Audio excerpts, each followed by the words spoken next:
Tô agora se deu que desenho o aeroporto internacional Presidente Nicolau Lobato Comoro, mas que halou na lançamento da primeira pedra, mas o projeto se deu hahu tô agora.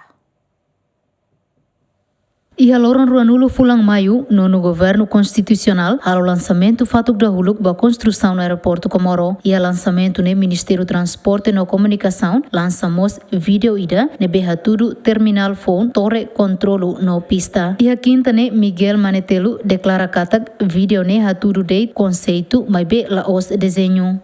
Sim, desenho lá ia. O público kan hati tidak desenho dia uluk desenho lá ia.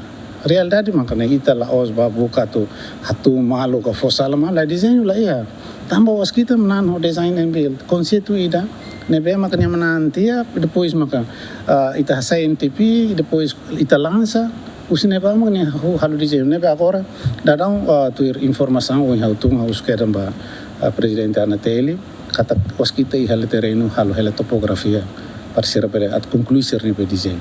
Mas que será que desenho, mas bem ministro do Transporte e Comunicação garante que o custo do projeto irane se laliu milhão na tostolo. Tamba total osan nebe maka previsão, né? Previsão para construção do aeroporto primeira fase, honia naro pista né 2006 né quase 300 milhões. Agora, e depois ita hareu na conceito né, halo discussão hosiram. Ita hari kata iha buat palu nebe maka precisa reduz ne osan nebe ita desenho nesse roto mas hamne cálculo ne la ozona 300 nia ne la ostan ita hal buat sai lai previsão de uluk ne osan empréstimo ho gran ser ne hamotung 300 milhões inclui osan ida contrapartida husi governo hamotung 300 tal milhões mas depois ita hari kata ba primeira fase tuir conceito nebe maka iha conceito nem mais usi resultado do estudo de viabilidade. Nebe ma conclui o governo anterior. Nebe conceito da litan conceito nebe está presente ao lançamento né mais usi resultado do estudo de viabilidade e ita reus conceito ida né kata ita sei lá usa 300 e tal milhões né para atu halo aeroporto ida tuir resultado do estudo de viabilidade nebe ma conclui 2021 né.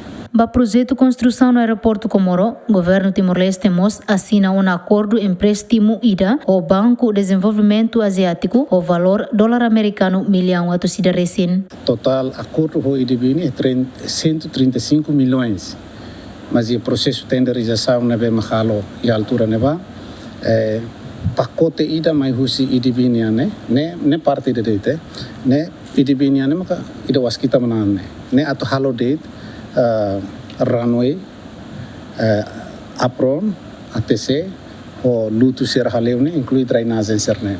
Agora, quando a terminal, o acesso terminal, ou seja, aí como que se construi, o fontes de orçamento grande, o se zaica e acesso tamanho, o se de fato australiano. Projeto construção no aeroporto Comoro, halau husi empresa tolo, empresa ida husi Indonésia, maxi halo construção ba pista no torre de controlo, empresa ida seluk husi Japão, maxi halo construção ba terminal no empresa ida seluk fali husi Austrália, maxi halo construção ba estrada no acesso ba aeroporto. Atualmente empresa ida husi Indonésia, makhalo hela levantamento dados ou de halo desenho. Equipa cobertura, GMN.